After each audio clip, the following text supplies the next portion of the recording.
Welcome to House Education, Thursday, May 1st, 2025. We are continuing our discussion of H.54, our phone-free schools bill.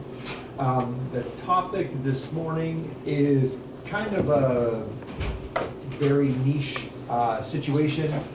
This is really about if we were to have a phone-free schools policy statewide, how might that affect college courses that are taught within school buildings that have a phone-free policy when sometimes phones are needed for those college courses.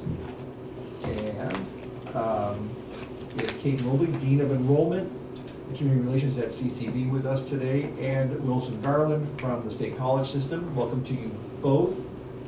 Kate, why don't you start us off? Sure. Yeah. Well, thank you for taking the time this morning, and for Wilson for joining. As you said, I'm the Dean of Enrollment and Community Relations at CCV. I also, for a number of years, oversaw our secondary education initiatives. So I want to start with the big picture part of this, which is access for Vermont youth through Act 77. Which just celebrated its 11th anniversary and has a number of different elements that students can take advantage of, which I know this committee is familiar with, but personalized learning plans, early college, and dual enrollment. And where this is, I think the terminology of it's a little bit of a niche challenge, and I just want to do some definitions so we're all on the same page in terms of what we're talking about with the challenge around a potential cell phone ban, which is there's sort of two different flavors of dual enrollment.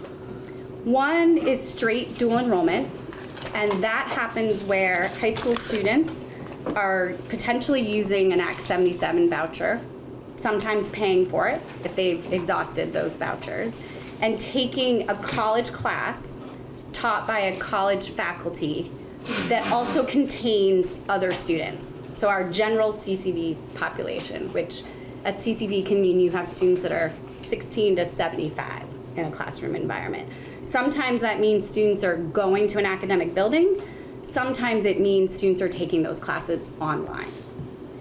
And in that dual enrollment setup, what we've also found is that there are high schools in the state who are using dual enrollment coursework to supplement what they're being able to offer to students in their schools. So sometimes it's a calculus class that students need. Sometimes it's a sort of more general education course, but it really varies in terms of the topics that students are taking. That's actually a small part of this challenge. So just to give you a sense of that from CCV, this academic year, 24-25, we have over 1,400 Vermont high school students doing dual enrollment at CCV. So that's that definition. But the larger challenge with a potential cell phone ban is in what we call our concurrent enrollment classes. And concurrent enrollment classes are taught in a high school or a tech center by a high school teacher or a tech center teacher during the day that students are there. And to give you a sense of the scope of that, how many students are participating in that, that's almost 1,100 students participating in concurrent enrollment this year. This is a new concept for us, I think. So these are not dual enrollment courses. They are. So this is where terminology gets, if you and I were having a conversation about what constitutes dual enrollment, yep. Concurrent enrollment would be a subset of dual enrollment. Exactly. Okay. And where it gets nuanced is the funding model. But let me give you an example of sort of the range of concurrent enrollment classes. We have 4 English composition courses that are being taught at CBU this spring, pardon me. So those students during the day are taking a class taught by their high school teacher for college credit and high school credit. Where we do most of our concurrent enrollment is in career and tech ed. And the reason for that is because CCV receives federal funding through the Perkins program. So every state agency of ed gets Perkins funding. that then goes primarily to community colleges. And as part of our both compliance and outcomes, we are required to offer concurrent enrollment in career and tech ed programs. So there's a federal component of this in order for us to meet and stay in good standing with our Perkins funding. So what is it about cell phones? Why do students need cell phones in these experiences? And this is the piece where at some point I will hand it over to Wilson in terms of the technological components, but this is the piece that I want to make sure we're all on the same page with, which is because these classes are for both high school but also college credit, it's our accreditation that holds the standard of that class. And as part of our accreditation through NETCHI, we have to ensure that high school students, regardless of where they're taking a class, either at CCV or in their high school, are having the same academic experience and same opportunities and held to the same academic standards in those classes. And the way that we ensure that, or one way, is we have students utilizing our learning management system. So Canvas is the learning management system that the Vermont State Colleges use. And in order, so if you're in that English comp class and you're in third period and you're having an English comp class that also is for your high school and college, your teacher's using the learning management system of Canvas in order to ensure that you're getting the teaching, the learning at the college level. Unfortunately, we are now in a world where multi-factor authentication is a requirement for our learning management system.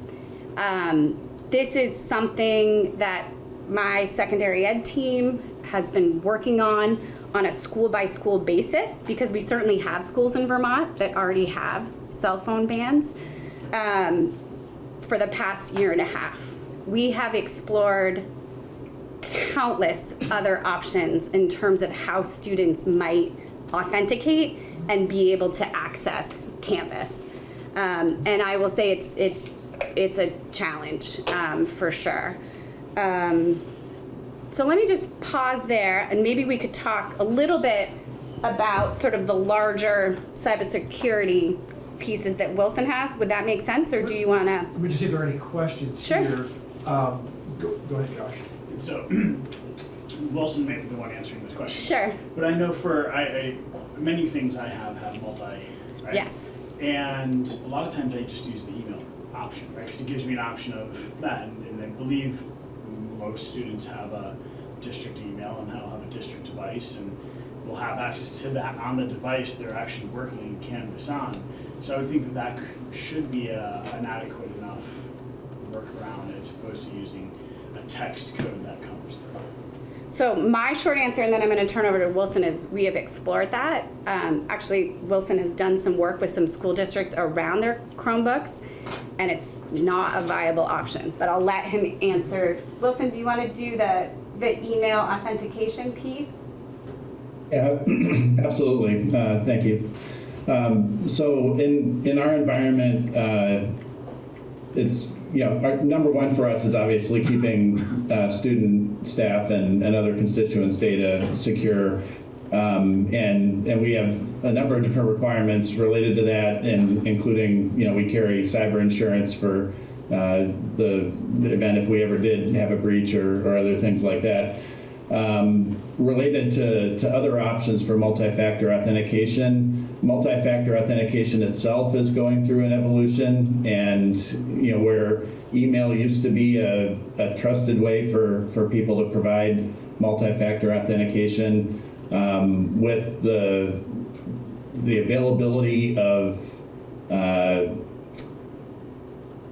security breaches and identity theft and other things, email is no longer considered by most cybersecurity experts to be a secure way for multi-factor authentication. So most multi-factor authentication tools that are available have phased email out, with the exception of using email to reset your password. So in many cases, you'll still get prompted to reset your password through email. But when it comes to multi-factor authentication, most multi-factor authentication tools require you to get a code to your phone or do some sort of app on the phone or device that allows you to get the code that you need.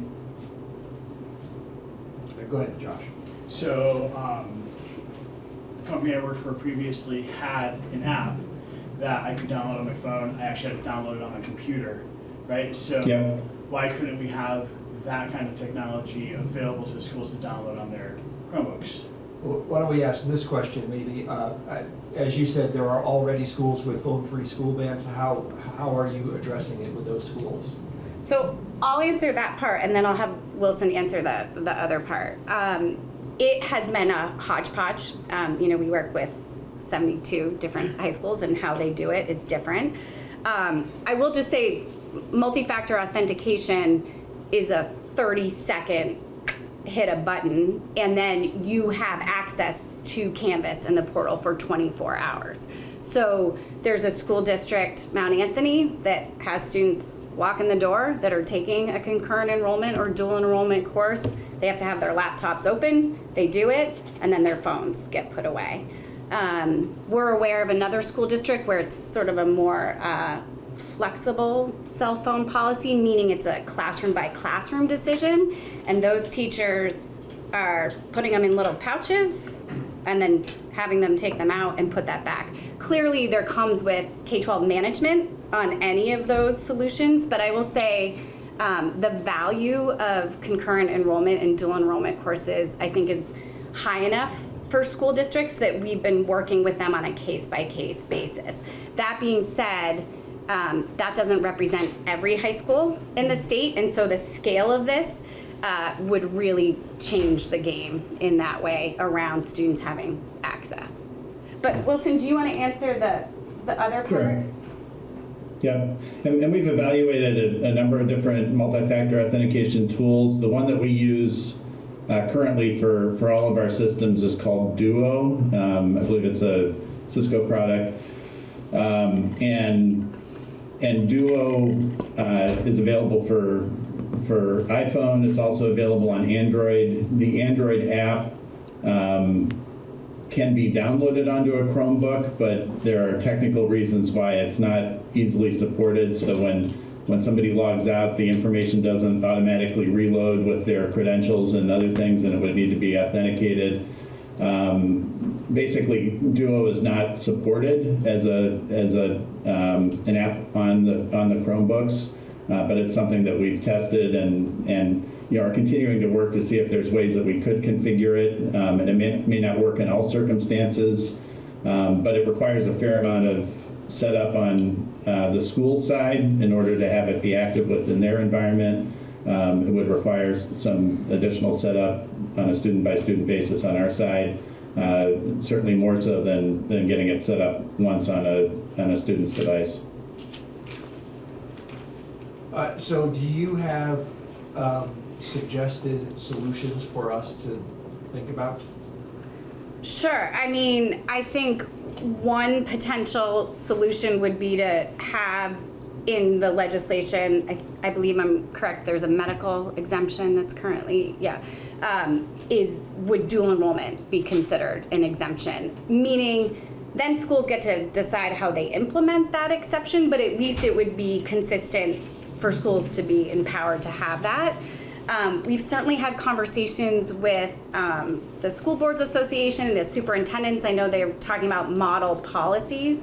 From our perspective, some consistency would be helpful with that, just in terms of how to both support students doing that and also supporting the K-12 staff, who at the end of the day are going to be the ones who are managing that in the moment. So clearly we need to make sure that that feels viable on their end.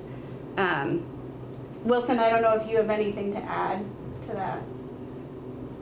Yeah, I think just the point that you made earlier, Kate, is important, and that is,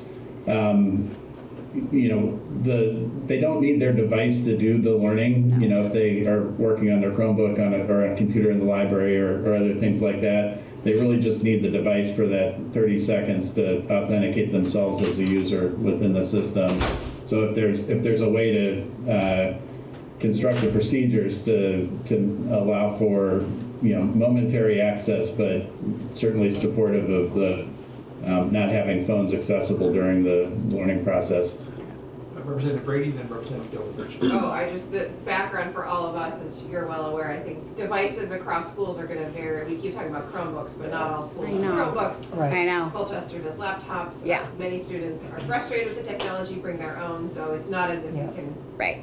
solve for one common device across the Right, system. and I don't know if I came in at this point. I mean, we have worked with at least 15 districts on an individual basis, and it's frankly overwhelming, like from that perspective of, okay, you have this, you have that,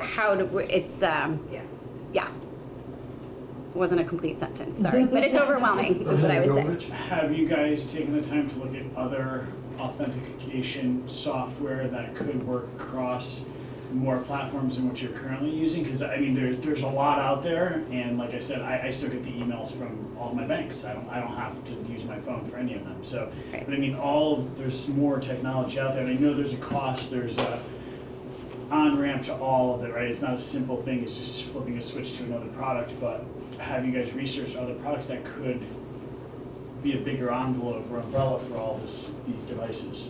So I'm going to answer that first, and then Wilson, I just want to say one thing, which is I have been saying for the past year and a half, like, I don't understand why we have to deal with this. Frankly, it's just so challenging. I'm sure if you utilize the medical center, you just got a thing saying they're doing multi-factor authentication. Like, your banks, it's a matter of time. No, they do it, but they give you the option of a text or an email. So I'm going to predict that email's going to go away, but I'm going to let Wilson answer that other part. But the other piece to know, and this is, so CCV is the largest higher ed partner in this game, but the other thing to keep in mind, and VTSU, of course, as our sister institution, has the same technology.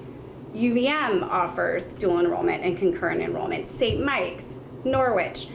They all have different, we sort of came to the table because we are the ones who do the most with this, and we have 100% been trying to problem solve this on an individual layer.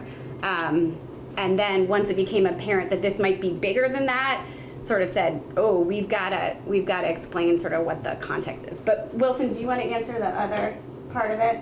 Sure. Yeah, and we have explored other authentication tools, not just for this purpose, but when we were exploring tools ourselves initially and choosing Duo, we looked at a number of different tools.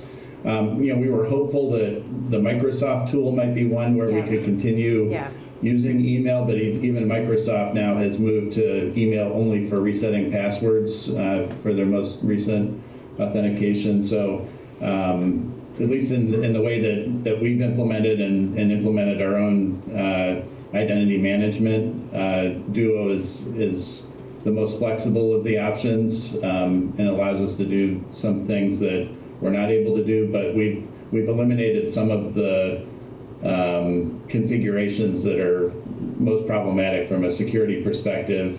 But and it's just not available within Duo, and it's not available within Microsoft, which are the two that are most likely for us. So does all of this mean that anybody who's doing dual enrollment is required to have a cell phone? Pretty much. Anybody who can log into our system would need to be authenticated using some sort of device. So I'm going to take that as a yes Well, except at MAU, they just dial it in the morning, on their cell phone. and they walk away, and then they All I'm pouch saying it. is that if you want to be in It's sort of a secondary Oh, wanna be requirement just- of dual enrollment. Right. dual enrollment, you have to own a If you're cell a kid phone. without a cell phone, Yeah, right? because they're kids without a cell phone. Yep, Yeah. they're probably using their parents. I mean, yeah, I was trying to think through the different scenarios of that. Yeah. So I realize probably everybody has a cell phone, but that's. Well, no, but I mean, just look at the issue. yeah. Yeah, you don't want to have a cell phone. Yeah. So then a student who doesn't have a cell phone or access to one during school hours can't be in dual enrollment. No, what I would hope we would do, and this is a little hypothetical because no one has come to us with that specific problem, I would say my guess is a parent has a cell phone, and authentication lasts for 24 hours. So that's where, So they could do the authentication at home before they leave in the morning. so we did talk about this, and I will say, we've talked to a couple districts. Mount Anthony started with the do it at home thing, and then students didn't do it at home. It's your class, right? So you're sitting there not able to access Canvas or do the work. And my thing on this a little bit is I want students to be responsible, and our dual enrollment students are 16 and 17. And I have a 17-year-old who sent me a text while I was sitting here saying, I forgot my cleats, right? So that's okay. That's just about practice. But the regularity of that, and again, this is what I would say, that's gonna fall on K-12. So I think that's a challenge. Right. So, Go ahead, Representative Long. thank you. So I'm hearing everything. Yeah. And I hear the 24-hour Yeah. thing. Most of the recommendations that we're focusing here on is bell to bell. Yeah. So we're not saying kids can't bring their cell phones to school. We're Right. just saying Yeah. they bring them to school and Yeah. then they turn them in to Yeah. whatever the school decides or we decide. Sure. And then they pick them up at the end of the day. Yep. Why is it they can't just sign in when they get there? They're too authentic, They 100% could. I would say, I think you're gonna need to hopefully develop some either.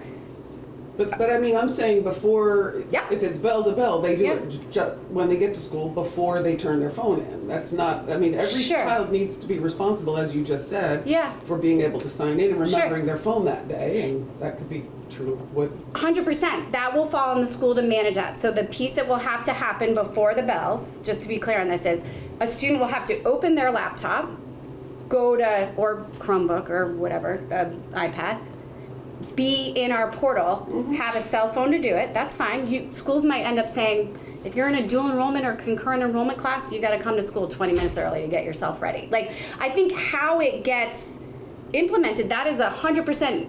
At CCV, we are not advocating in any way to say, we want students walking around with cell phones, or students need to have access to their cell phones if it is a bell to bell. We just want you to understand the workload implication that frankly is going to fall on K-12 around these options for students. Does that answer your question? yes, I hear what you're saying. Yes. Yeah. Representative Dobovich. To try and simplify the process you just came up with, could I have Canvas on my phone and then go to log in on my phone, use the authentication, then I'm in Canvas. I didn't have to pull out my tablet, which might be sitting in my I room know. because some schools don't want Yeah. to take them home. Right. So then I can do everything on my phone, shut it off and hand it in, and then still be able to go to my computer and get in Canvas because I logged into Canvas. It doesn't have to be logged in on the specific device that you're going to be using. I'm going to let Wilson answer that. Mike, say it. It does need to be the same device, so you need to authenticate that you're the user on that device. And many of you probably, when you log into a bank or something, it asks, is this a trusted device? Is this your personal device? And that's the reason, right? So it is a device-to-device connection, and basically when you do the authentication, you're authenticating it. And while you can do it and have it be active for 24 hours. I mean, there are some nuances. If you take the device into a different network, it's working off of a different range of IP addresses and things like that can be problematic. So I think the specifics of it being the same device and within the same general computing environment, like Katie said, it could be 20 minutes before school starts or whenever, but that should be adequate. I think hearing all this, it's really important that we don't make exceptions.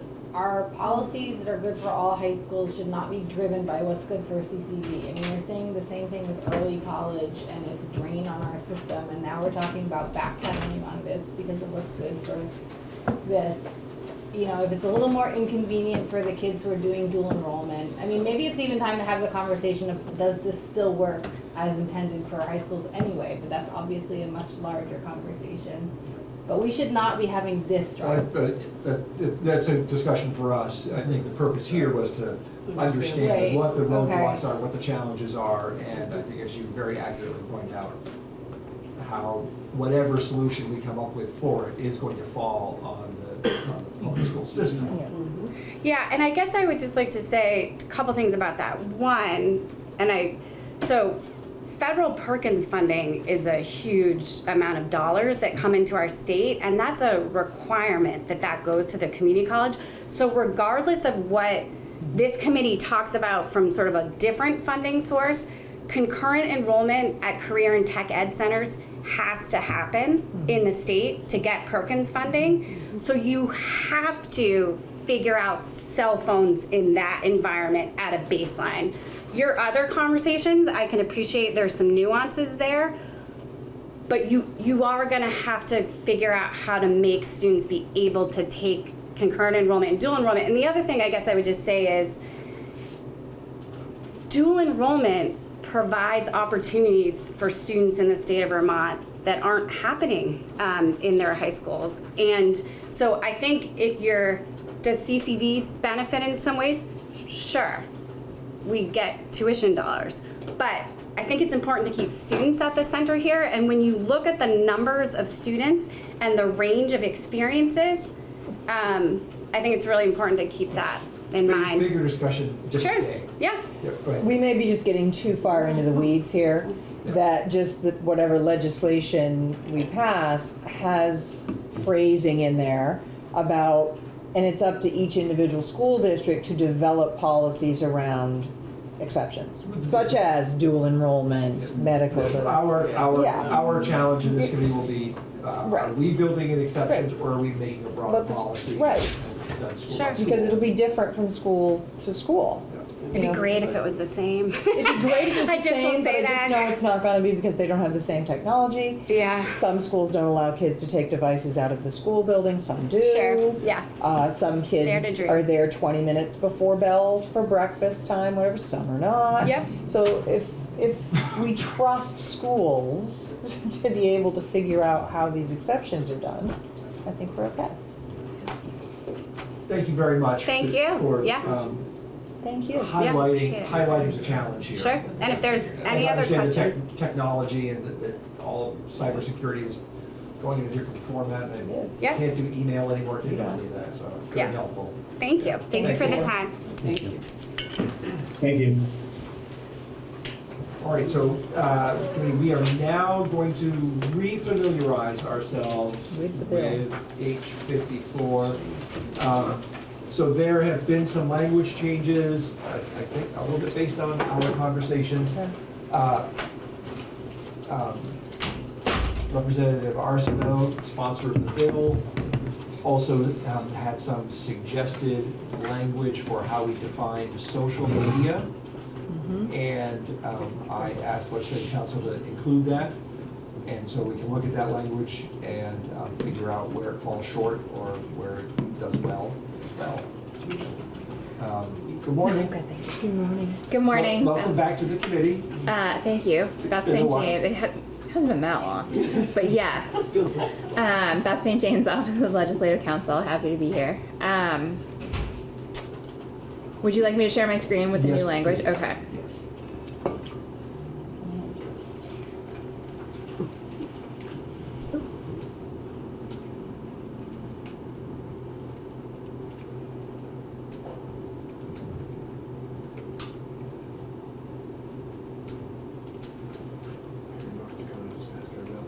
What's that? North Dakota just passed our bill. What's Like, our- literally, bill to bill. Oh.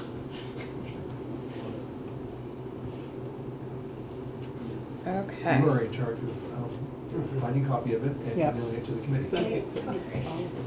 Easier done than said. I was gonna offer to do that, but by all means. No, He's on I it. just quit, so it's you. Right behind you. So what we're looking at is you're the first time looking at this bill in an amendment form. So this would be your committee report on the bill. So we have the preamble here, but then the body of the bill. Any changes between the bill as introduced in this draft 1.1 are highlighted in yellow, hopefully. So no changes to findings. And I appreciate the tee up that Chair Conlon gave. These edits are solely from our discussion last week, with the exception of the social media definition. So no changes to like where this language would live or the different statutes themselves that you're proposing to add. So the first change is on page 4, adding a definition for individualized healthcare plan. Means a written document developed by a school nurse in collaboration with parents, students, and other relevant professionals to outline specific healthcare needs and management strategies tailored to the unique health condition of a student. I think there should be a requirement that the student's healthcare provider, whether it be a psychologist, psychiatrist, medical doctor, has to be in that. They have to have the say in it, and it has to be part of the treatment plan. I think that's Isn't that addressed what- later. I hope so. It's, well, These are just, TBD. We can look at the, obviously we'll look at the language together and you decide. So the slight challenge here is, and I don't see any of your experts here on this, an individualized healthcare plan is not otherwise defined in Title 16. is it anywhere? Not that I am aware of in state law. There may be a rule series somewhere that has it, and I'm just not aware of it. So these definitions apply only to this subchapter. So you're really limiting where this definition is applicable. So you can really tailor it to this specific situation. However, and I would encourage you, if you really want to, to hear from the folks in the field who work with individualized healthcare plans. Despite not being a defined concept in state law, this is a thing that is happening every day in the schools, and I don't have the expertise to be able to weigh in and say, by asking for a provider, part of a care plan or something like that, you're actually deviating from what an individualized healthcare plan is. So I don't know. So I would just point out that I am not the best subject matter expert on.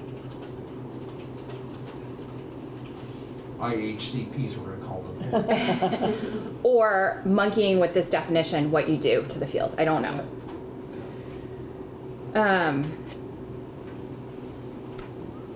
Next change is still on page 4. This is the definition of social media that your chair referenced before I started. So let's just walk through it, and then I'll point out I have some kind of, I don't want to say concerns, but I think this language could use some tweaking. So social media means any online product or service used primarily for the purpose of posting and viewing user-generated content. As used in this subchapter, social media does not include an online product or service where the exclusive function is email or direct messaging shared only between the sender and intended recipients without displaying or publicly posting to other users not specifically identified by the sender as recipients. An online product or service that does not involve school-specific features or identifiers, where the predominant purpose of the product or service is the posting of educational materials, news, or resources, and where the posting of comments by users or other interactive functionality is incidental to the predominant purpose of the product or service. Or a school-managed online product or service used solely for the purpose of publishing student journalism or school-related news, events, and updates. Do you want to keep going? You want to talk about this definition? Why don't we talk about this definition? Okay. Do you want me to talk about this definition? Yes. Okay. And what do you think about the word algorithm? Because that's been bumped around a little bit. I don't know. So I don't know. Let's go with what we have here first. So I'm just going to go starting on line 12 on page 4. any online product or service used primarily for the purpose of posting and viewing user-generated content.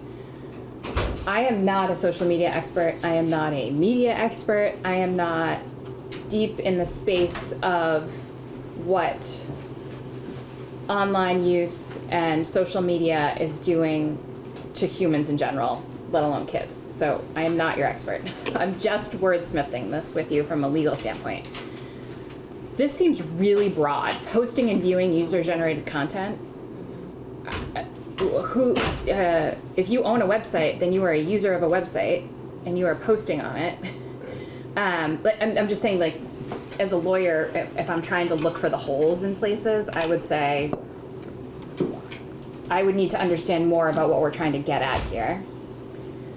And maybe this is the place where you say user-generated content, comma, where algorithms are used to target users, et cetera, et cetera. I don't know. Does that?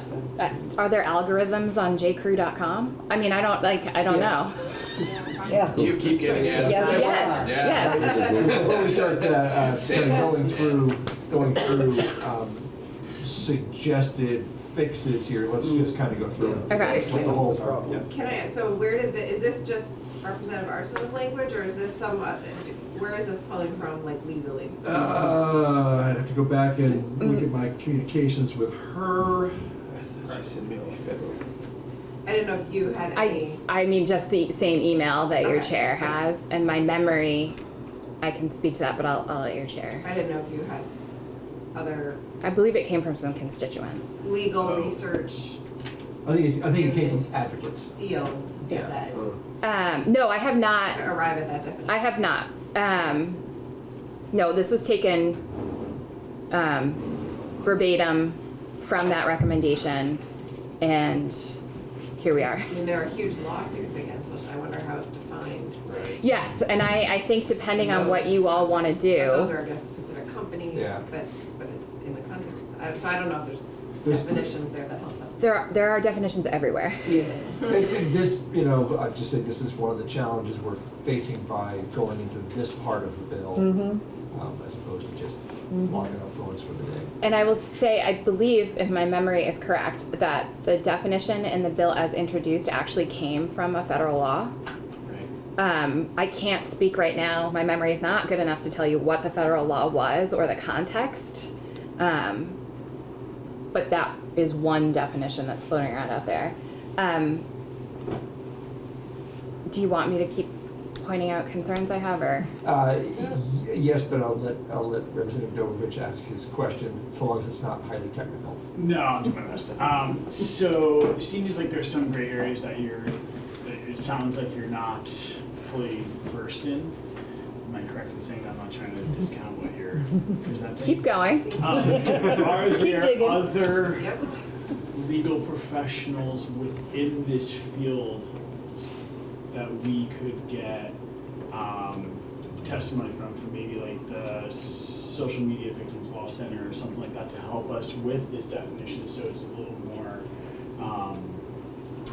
That's our job. I officially I'm asking you, not- deputize you Yeah, that's our to job. go to whatever that organization you just mentioned and see if they do have something. That would be really helpful. or someone.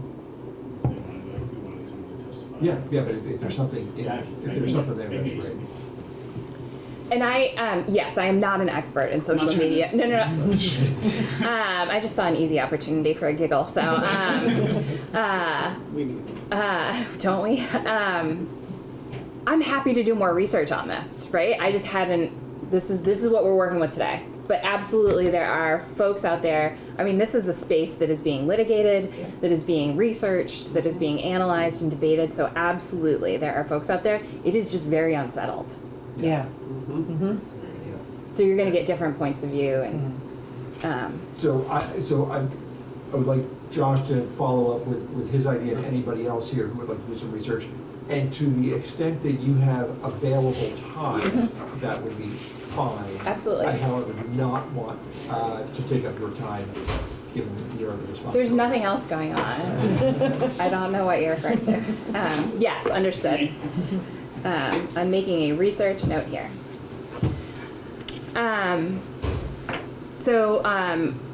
Going back to the language, line 15, and this is not I hope the folks out there who are watching and you all are not taking this as me criticizing this. I'm just walking through. This isn't from my brain, and so these are the thoughts that came to my brain as I was typing it up.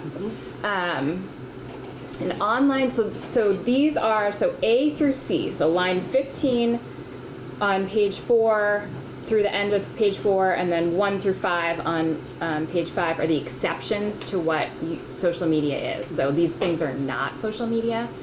And so an online product or service where the exclusive function is email or direct messaging shared only between the sender and intended recipients without displaying or publicly posting to other users not specifically identified by the senders or recipients. Okay, so in addition to not being a social media expert, I am also an elder millennial. So I am not the most versed when it comes to the products that are out there, but I immediately thought, what about Snapchat? Right, that's exactly what it came to mind. Okay. And I was thinking of Facebook Messenger. Yeah, exactly, because that is a separate app than right. Facebook itself. And the exclusive function of it is direct messaging. But it does actually tie into Facebook as well, because you can actually directly access Facebook from Messenger. I guess too technical here, Representative Brady. Well, can I ask a That's question what I would- to ground my understanding now as we walk through this definitions? We're talking about defining social media because we're talking about the schools cannot require student, like I want to understand why we're defining social media, because we're not banning social media. We do not have that power. I mean, I don't know, maybe we do, but that's not what we are doing here. We are not writ large banning social media for kids. That's That would be a different bill. Right. This is, Like the school simplification. schools cannot require the usage of social media for students. Right. I guess we need to understand, but exactly what the definition is we're defining it It for. also says cannot communicate directly. with That's a great point. So let's Sorry. skip So ahead. If Nope. you could help ground us there and Yep. then go here so that we're not wandering into. Great. And again, this is all forest here. policy for you all. Yeah. So the piece on social media starts on page 6, and it prohibits schools, school districts, and SUs from using social media for communication with students directly. Again, the yellow language is new that I've added from our discussion. Unless the program or platform is approved by the school district for such communication. So what this does, and this is one of the points I was going to make, is on page 6, lines 18 and 19, you're just saying social media, you're going to refer back up to the definition of social media. You potentially don't need any exceptions in there, because you're saying Right. the school district gets to decide what's appropriate for use or Right. not. Yeah. And then, so it's, the school is prohibited from using social media for direct communication with students, and asking or requiring students to use social media for school activities. And then schools have to have in place measures to prevent students from accessing social media while on school-issued electronic devices, unless access to social, again, this is new language, unless access to social media is approved by an educator as an integral portion of a lesson plan. So I think you have lots of different things you can do here. You can build in exceptions and just say no social media. You don't need exceptions if you're leaving some discretion, or you can do both. But I think it depends on how much leeway you want to give to the field Right. on a individual, school by school, policy by policy basis, or how prescriptive you want to be across the board. So, prohibition on using social media to communicate with students directly, or requiring them to use it for school activities. So does that help ground you? Okay. Yes.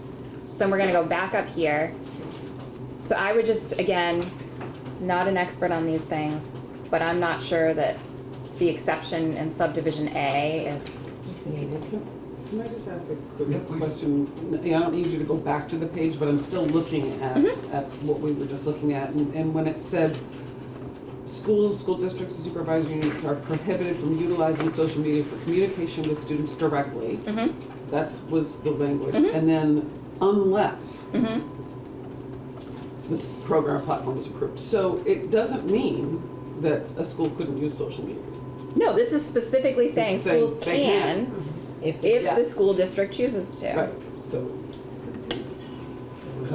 I don't want to jump ahead to this subject, but when we do get to a discussion about this subject, I still have very big concerns about some guardrails around what kind of an application a school can say is okay. Right. And making sure it's archived, printable, easily monitored by the district, Right, and all that stuff. So Printable, yeah. just throw that back out there. Great. Okay. So we're talking about I- records I- retention. Yeah. Okay. Right, I'm back where yeah, you keep are. going, don't lose your Okay. thought there. Would be a good question to ask It's a good point. when Megan comes in at 10:15 at communications. Mhm. The guru, school communications, of all Yes. those things that you, do they do those? Are those things even There is capabilities? one that our school district does use that is capable of all that. And just by using what you said, would that actually solve a lot of this definition problem? Yeah, that's a question to ponder. Do you want to keep looking at the definition? Sure. Yes. Yeah. Okay. So we're on so I've shared my thoughts on subdivision A. I'm going to move on to subdivision B. An online product or service that does not involve school-specific features or identifiers. I'm not quite sure what features or identifiers is trying to get at here. So if you like this definition and if you want to work with this, this is an area to wordsmith. Okay. Where the predominant purpose of the product or service is the posting of educational materials, news, or resources, and where the posting of comments by users or other interactive functionality is incidental to the predominant purpose of the product or service.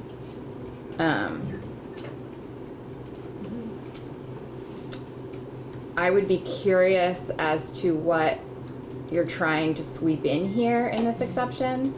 The big one that I thought of, again, just as a human out in the world, is Substack. But Substack also has things like what makeup trends are happening in 2025, right? Or nail polish colors. It's not all about, articles that of educational value. Although, perhaps for a cosmetology program, those articles are of educational value. We just saw a robust cosmetology program We did. yesterday, so. Oh, did you go to Central Vermont? Yeah. $15, okay. Sign me up. A school-managed online product or service used solely for the purpose of publishing student journalism or school-related news, events, and updates. That makes sense. I don't know what school-managed is intended to mean. Is it that the school has control over it? Do they own it? Is it a website that the school is building, and or is it just a service that they have approved? There are products I know at our school. It's you can subscribe and get a template for your school newspaper and do it all online. That sort of So I may just. So I think that's a school managed online product. Again, if this is an area where we want to spend time, maybe this is. Or do we start giving more ability to choose to the school district? I would say with a lot of the caveats that Representative Taylor added in. But what you're saying, if I'm understanding right, is that we might not need all of this stuff because if it's covered in, say, page 7B, unless access to social media or an online platform, perhaps is approved by an educator as an integral portion of, we're almost doubling. Right. Yes, and it's technically a policy choice, is whether you want to limit what social media even means to begin with, and then, That feels like a harder gate for us to go through because it's like PCBs in the chemical. We live in a media obsessed, saturated world. We're trying to define things that we don't fully understand and are constantly evolving in a just grossly rich industry that will be 10,000 steps ahead of us no matter what we do. Yeah, so I'm just reading right here, and I think maybe this is the key word, and I didn't come up with this, somebody else did. Social media algorithms are automated systems that determine which content users see and the order in which they see it. They are designed to maximize engagement and keep users on the platform, often prioritizing content that is popular or likely to be of interest based on the user's past behavior. And I think that when we're talking about social media, or even if, like you said, J. Crew or whatever, I mean, like, they know you, right? They know you and they keep feeding you stuff. So if at the end of your first sentence definition it said that any site that utilizes algorithms to specifically target users, that just might.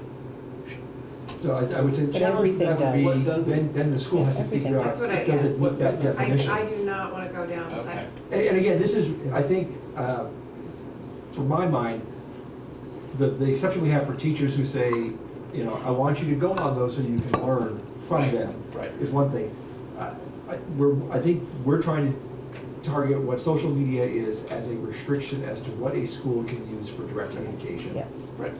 Just within that world. Well, but not just, it too, it's not just direct communication, it's for out of school academic work, homework, Right. like we're, We can't tell them, we're just saying, we can't tell them they have to use any of those. If they go home on their home computer and use XYZ 1, 2, 3, that's their prerogative when they're Right. under our supervision. We can't tell them what they have to do. No, this is all about restricting what a school can use Yes. for direct communication or require students to be part of, and potentially what teachers can assign students if we want to go down that path. but it's not saying, we're not prohibiting teachers or schools from using it for some journalism purpose or some like academic in-school purpose. If we're not prohibiting that, then we don't need to define or exempt that, right? We don't need to, so if you're back on the last page there, That's why I keep where going we back say to that unless social unless. media is approved by educators Because- and part of a lesson plan, then yeah, we don't need to. You check out ABC. I'm good with that. Well, schools, letter B on the last page, or 7 of 8, page 7, schools shall have in place measures to prevent students from accessing social media while on school-issued electronic devices. Yeah. Do we need a definition of social media for that? So, probably. In a way, are we telling schools to do something that they're all That's what already I would- doing? Most are already doing How it is it- anyway.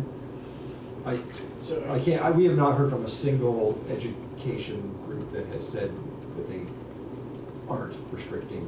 Everybody keeps saying, oh yeah, the Chrome pads are restricted from this, and the other thing.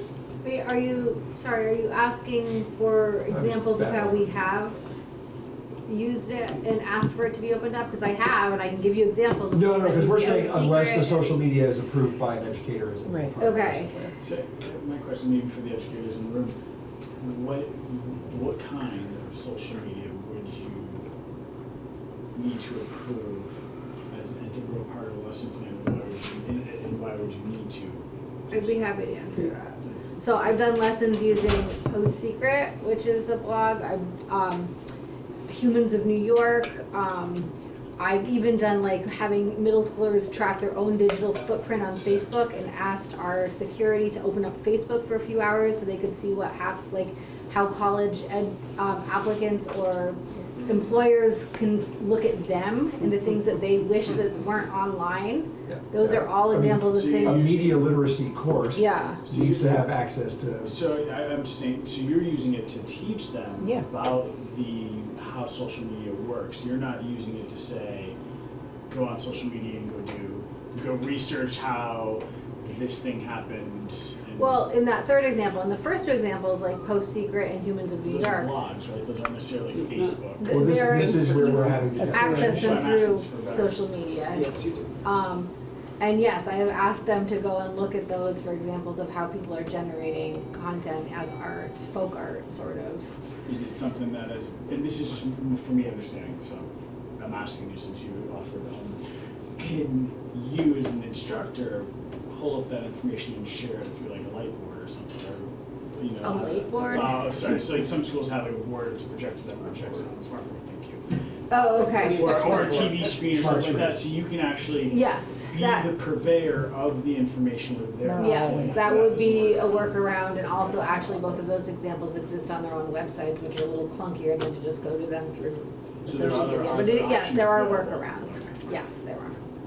Thank you. And you could have one teacher just doing it on their computer, which this doesn't seem to prohibit. All right, so I don't want to have much more of this conversation, only because we have limited time Yeah. with legislative council.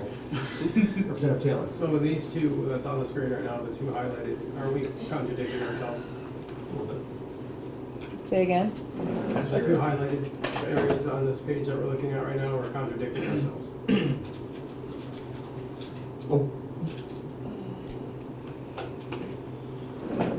What are you saying? Yes.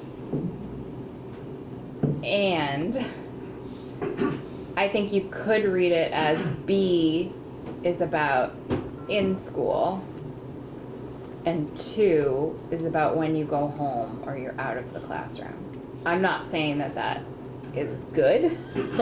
I'm just, yes, I think that is a genuinely good point, yes.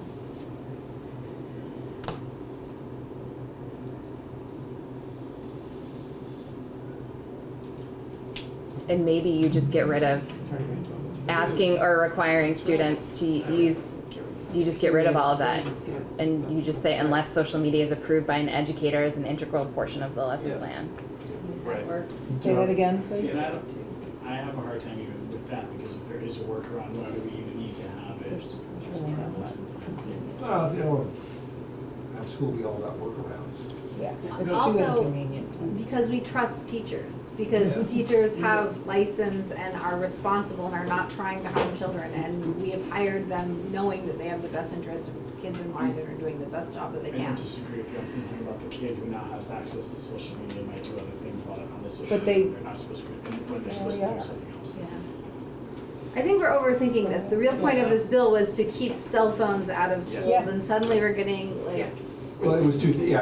it's twofold. It was bell-to-bell, cell phone-free Mhm. schools, and restricting the use of social media for direct communication tool, as a direct communication tool. Which is different than as an educational tool. You're That's talking about right. two very different things. Direct Exactly. communication tool Right. versus educational tool. So, That's so where we could get out we're of getting all of this really tied up. and go with just, Direct communication.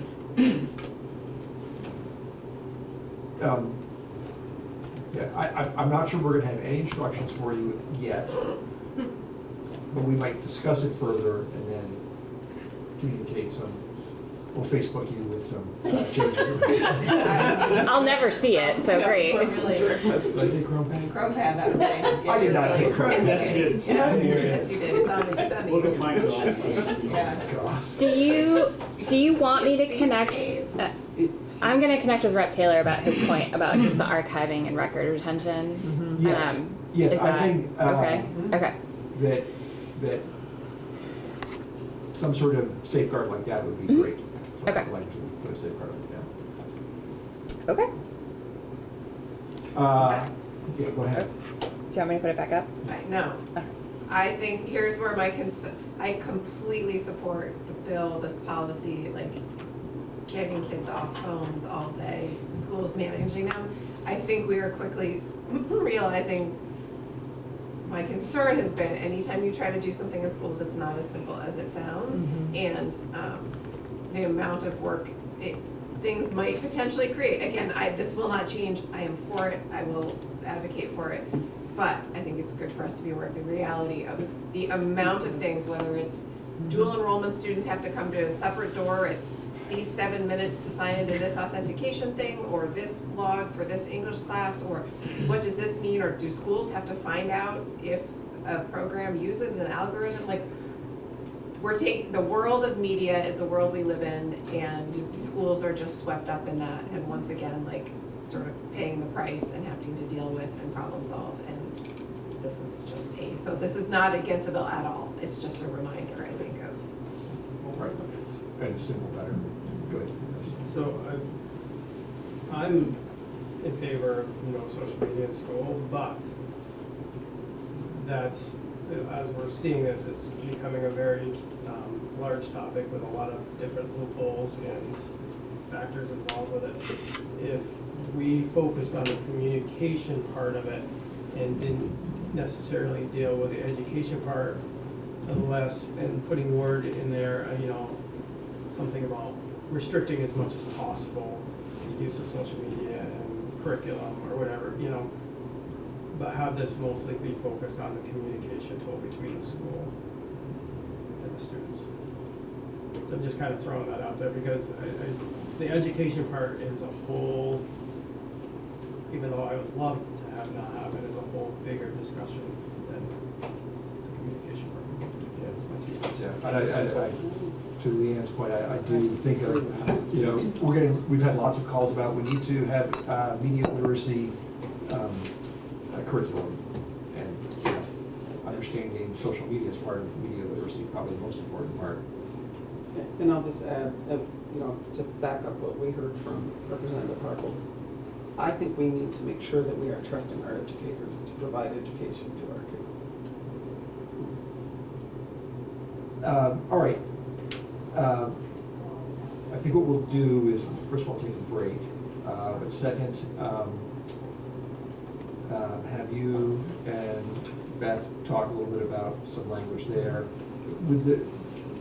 I'm going to ask if everybody is okay with this, to come back with a version of this that sort of talks out, that removes the sort of social media in education part of it, but keeps it in the control of direct communication, not using social media somehow.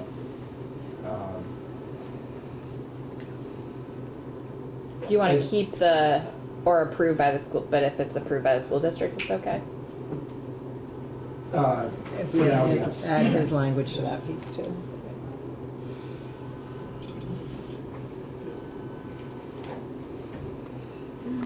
So you want to pull, maybe I should share my screen again. Do we want to do that now, or do we want to do it? I do have an email out to 2 attorneys from the Social Media Victims Law Center. Do we want to wait to do that to see if they have a better way to define it that makes it less cumbersome? It probably doesn't matter, because we're just talking about deleting some paragraphs. Yeah, I think we'll be okay. Exactly. Okay, I don't think the discussion- procedurally, I don't know how the whole. I don't think the discussion needs to end on that. No. I think the focal point needs to. So you want to keep Okay. We're going to keep A1 You're going to work with Representative Yep. Taylor. Add some words there. about records retention and, yep. What are we doing here? Yeah. I kind of like number 2 though, still, was an issue like- people were talking about, right? Yeah. It's the 2B part Or not to be. that we may not need to have, right? So you are, Beth, Beth, you are liking 2 and B? No, 2, because that was brought up, because I was a part of let's not even talk about social media, let's get rid of that entire section Yeah. and focus on the bell-to-bell ban Yeah. of cell phones and not even get into any of this in this Yeah. bill, but people wanted to. But people seem to talk a lot about number 2. If you're asking kids to be on Facebook for practice schedules, it Yeah. sucks you into other stuff. Right. Or, So- so keeping 2, but it's the B that, Again, we have to define social media, that's our. yeah, I think B still needs to stay in some form, Yeah. okay. because schools should have in place measures I to think they prevent do. students from accessing Right. social media on their. So every time we use the term Period. social media, though, Yeah. we have to probably define it, or I don't know, do we have to define it? Can we just sort of throw it out there and, There should Everybody be knows. some You have- filters. Yes, that is a policy option you can I was choose to thinking about take. more from a legal But point of view. then I wonder if we need testimony, we need to understand, and are those filters exist? Are we talking about it, like, unfunded, are we talking about schools having to buy new filters or different products than what is currently being used, which is not uniform in our highly customized state. So we can say schools shall make efforts to prevent students from accessing. Right, I mean, it doesn't have Well, to it be says- so prescriptive, but like I know in our district that there are options to lock out YouTube. There are options to Yeah. lock out different social media Let's do. applications. So in our SU, we actually block so that the service that students would be able to get on for internet goes away from bell to bell. They can log in with their own Chromebook to the other school's protected network. So on their own devices, they can't, unless they have a cell signal, which we don't really have a good one there, they can't get on any social media through any of the school's technology. And actually, we don't do YouTube anymore because YouTube now requires each student to have their own login device. You get But I'm saying, down to so, the like, but details. schools can actually, on their stuff, block it. Yeah. But not when the kid takes the Chromebook home at night.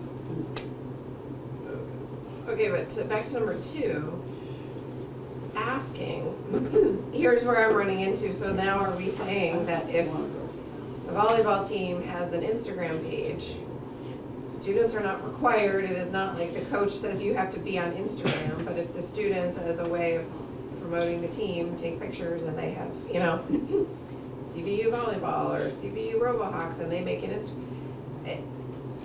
I guess, asking and requiring, does that mean as long as it's just like sort of organically happening by students? Like students are going to have online presence in clubs around sports, extracurriculars, school spot, like that. We're not dealing in that? We're not dealing with that. Took that out. Okay. This is what is being, when a school is requiring something of students. Well, it says asking. But wouldn't a team, a school team that creates a team page, so as long as, are we saying that as long as they don't require the students to be on that page, we're safe?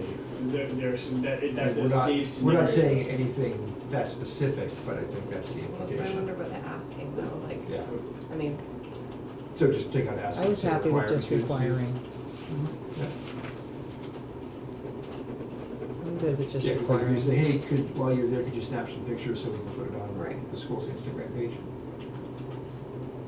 Sure. All right, we're gonna stop there. We've given you some vague Vague. concepts. It wasn't, That we won't necessarily ask you, but we will think about it, and then you may hear from one of us Okay. officially at some point in time. I just want to give everybody a 5-minute break. And all agree that creating focused, safe, academically supportive environments in schools by limiting cell phones is definitely necessary.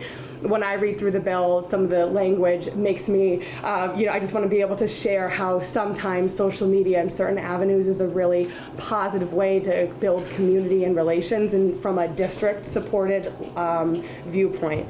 So when we think about the different audiences that we communicate with, the first one that we always lead with is our employees.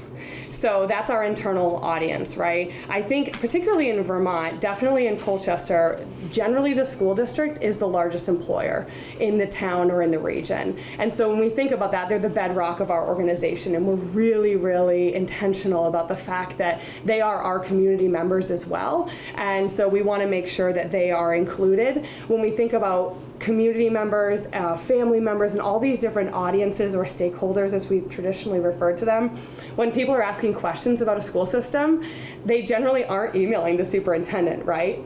They're asking the person they know that works in the district, whether that be a bus driver or custodian or whatever. So we put a lot of emphasis on making sure that our employees are really aware of what's going on, that they have buy-in, that they have stake, that they feel well informed, and that also we're building that sense of community and pride around that as well. The second audience that we look at for sure is our families, right? And that dynamic has changed a lot over the years. So our families now look very different than our families looked, even 10 years ago or 20 years ago. Our families are extremely busy. They are often two working households. They're single parent working households. They may not be the parent. They may be a grandparent or an aunt or someone who's providing help. We often use the term caregiver now as opposed to parent or legal guardian, because that can really shift in who's involved in the school atmosphere. And we are 100% competing for their attention. I mean, I think everyone in this room, your inbox is overflowing, and your needs are, who's trying to get your attention is overflowing. And we'll get into why that's really important to have different platforms and avenues of connecting with people. But we have to make sure, too, with our families that our communication is accessible. And that means that we have families who are deaf, who are blind, making sure they can use a screen reader. We have families with really limited literacy levels, right? Making sure that we're using language that they can understand. And we have families with limited English proficiency. So making sure that what we're writing and sharing with families can also be easily translated. Those are all things that go into thought when we craft communication. The other big bucket is our students. We communicate with our students. That has become a big priority for us in Colchester. And so we've actually used a new mass notification system. It's called Parent Square. We took that on about 3 years ago. And that was because a lot of the modality that allowed and some feedback that we had got from students over the years. But in Colchester, starting at grade 6, when I send the district newsletter, which is called the Colchester Compass, because we're the Lakers, we're on the lake. Love a good title. So when I send the district newsletter, it actually gets emailed to students at the same time starting in grade 6. So they get it in their district email, right? They get the school newsletter as well. And when developmentally appropriate, they also get other communication from the school. And that kind of tiers up. By grade 9, they also are receiving school communication, and they're receiving it at the same time as their parents. Because once they get to that high school level, we're asking them to be a little bit more responsible adults, right? So we're trying to provide them information at the same time that their caregivers are receiving it as well. Also in grade 9, we provide our high school students the option to provide, and their parents can provide their cell phone number to us, which gets stored in our student information system, our SIS, which we use PowerSchool. And so we have the option through PowerSchool to also one of the things we found is we can text the link to those newsletters out to students. Now with that, we've also shifted our practice. So at the high school level, we don't send anything until after the bell. So even, we have schedule send. Everyone loves schedule send an email, right? So that's what the high school is doing as well. So now that we know that students, we have the option to add them or not add them. They don't need to get everything. But if they're getting the high school newsletter, we have the option to send that to them, but we always send it for us, the bell is at 2:20. That will go out at 2:25 to make sure that it's not actually dinging on everyone's cell phones, including our employees, right, at 1 o'clock during the school day. But those are some of the things that we've made. And our mass notification also includes a student companion app. And this we won't get into entirely, but when we think about co-curriculars, you think about playing on the baseball team, you have to give an avenue for coaches to communicate with their players. And typically that has been maybe exchanging phone numbers, which to us just felt generally not great, but also they need to be able to say, hey, we've been moved to this field or the game has changed here. So by having this app, they can actually communicate with students directly in a secure, archived way that makes sure that we can protect everyone involved. That doesn't actually exchange any type of phone number, so that has that as well. So when we think about other audiences and other stakeholders, we have school board members, we have partnering agencies, we have PTOs, we have local government, and those are all really important. They all need different types of communication. And then the last and largest space, right, is our greater community. The people who drive by the brick buildings every day, but they don't have a connection. Maybe they used to, their kids are graduated, or they never did, right? They don't actually know what goes on in the school. One of the really unique things about being in school communication is that everyone has a lived experience, right? Everyone had some sort of education that they can draw off that experience. And so we need to make sure that they're able to see what education is like now.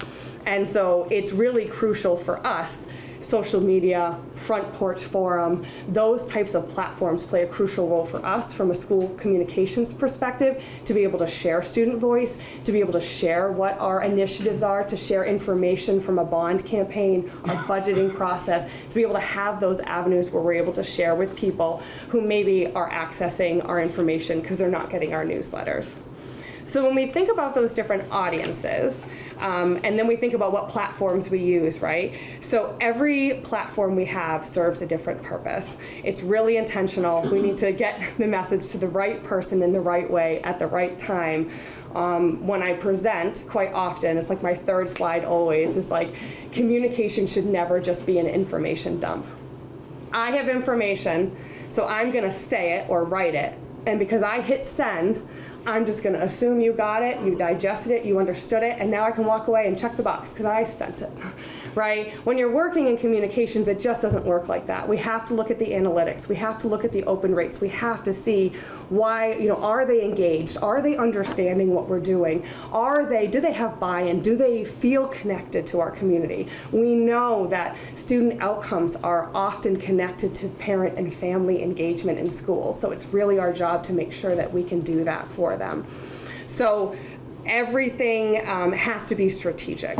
And so for our families, we generally do use email. Now with our platform Parent Square, every email also they get a text message, right, with a little link as well. We survey parents pretty often, and I think when I first came on, I realized that we were robocalling a lot. This is when I came on about 9 years ago. It was like, don't forget, like Thursday is Wear Blue Day, and they were robocalling, right? This is like 9 years ago. What that led to was that parents weren't picking up the phone. Mm-hmm. They just assumed it wasn't important. Mm-hmm. And like even 9 years ago, like phone calls stopped being what you wanted, right? Like, don't call me, right? People were literally like, don't leave their voicemail was like, don't leave a voicemail, text me or whatever instead, right? We have to change with the times. We have to be willing to adapt. And so one of the things that became important to us, to me immediately coming on, that's a safety issue, right? Because parents are not picking up the phone when we call. So I surveyed families so I could have that data point that I could share with my leadership team to say, please stop robodialing and telling them what the theme is for Spirit Week. So in Colchester now, the phone only rings if it's a school closure, an emergency, or if it's a live person on the phone, like a teacher or a nurse. So in Colchester, that is the culture there. They know that when the phone rings and it says a school or a district name, that it's important. So it's making sure that we're staying up to date and current with those families. But our families by far are accessing their information on the phone. So I think it was 92% said that they access all of their school information by phone. That also became important for us for our website, making sure that our website, we've all been on a website that's not formatted for a cell phone, right? That's not mobile friendly, and how hard that is. We don't email PDFs anymore. The pinching and the zooming, and it's really hard, right? Also, PDFs are not translatable, right? They come up as an image. So if you have a PDF with a ton of text, that's not going to translate. Whereas if you put that in the body of the email, it's going to translate. So there's a lot of thought that goes behind how we communicate with our different people. So when we think about social media, we think about it as using a tool. In Colchester, we only use social media to celebrate achievement, to highlight positivity, and to really create that window into our school district. There are some districts that take a different approach, right? They are posting other things on social media, but in Colchester, we call it a cherry on top. We're never going to post something on social media that's so important, but that you wouldn't have seen in a dedicated newsletter or in something that would have come through an official school channel. But what it allows us to do is build that community. The other thing is when you look at data and analytics, you're going to see that the posts that don't do well on social media or are stagnant graphics, right? It really is geared towards photos and video and things that are going to create engagement and shares. So we focus on that as well. But the thing is, social media is not a trend. We've learned this, right? It is just a bedrock at this point of our society. It's always changing. There is always going to be a new platform. Our kids are usually the first ones to tell us what that new platform is. We know about it before they do. But it is a modern public tool. And when we think about the different types of social media, Front Porch Forum could arguably be considered a social media, right? It's an account that you log into. There's back and forth sharing. YouTube is the same way. So we think about some of those tools, then obviously we're thinking about the type of social media that our students are using as well. But it does give us this really unique ability to be able to garner some positivity and to celebrate successes. In my written testimony, I provided some examples, but in Colchester, I just went back to February and kind of pulled some of our stuff, and it's the type of stuff where it's why my job is like so awesome, right? I get to do some of the strategic stuff, then I also get to see that we have a beloved custodian, Elsie, who was turning 80, and the whole middle school staff surprised her after school. She works the second shift, and so they all hid in the cafeteria. They had cakes, all the kids in the school, they made like over 100 cards. And I went there and I shot a video of them surprising her, and she was just stunned. And it took off on social media. It is the simplest video, but it shows she's a part of our community. Her daughter works in food service.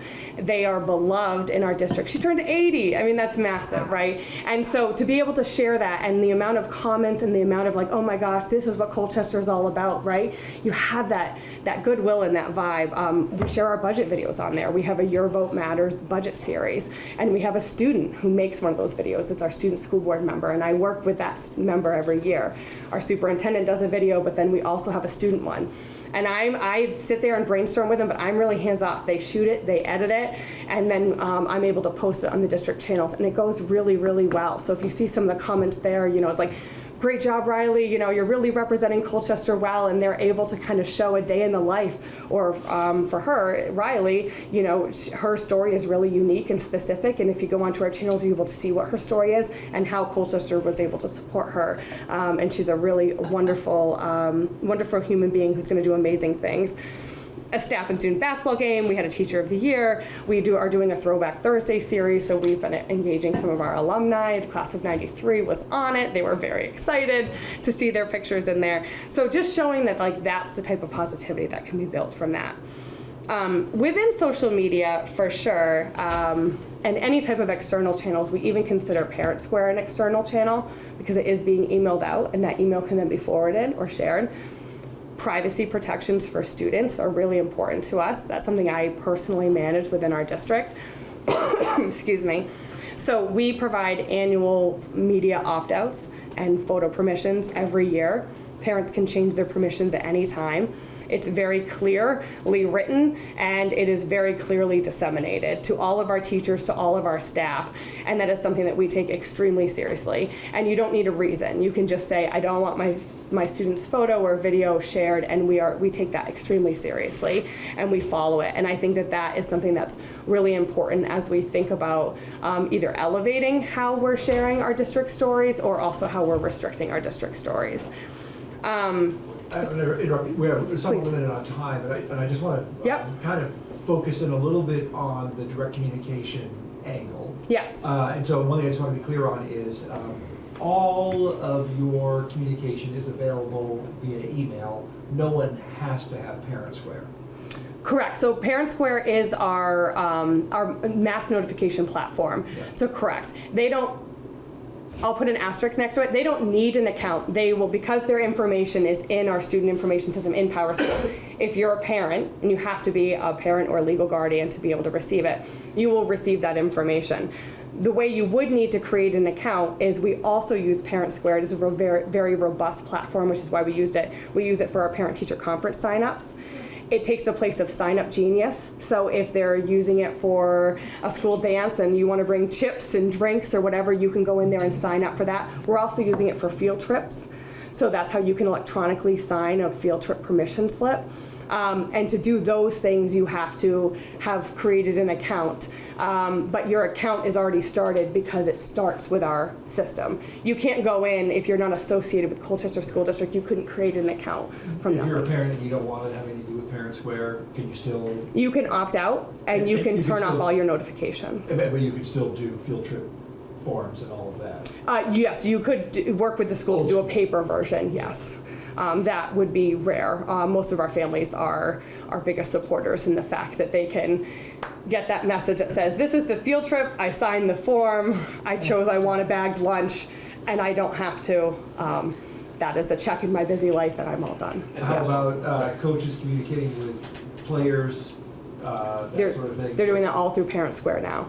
So we're able to make a baseball group within Parent Square. That coach then, even if they're not, because a lot of coaches are stipend positions, right? They're not actual employees, they're just stipend. We're able to give them access to that group, both the parents and the students, and they're able to communicate with just that group.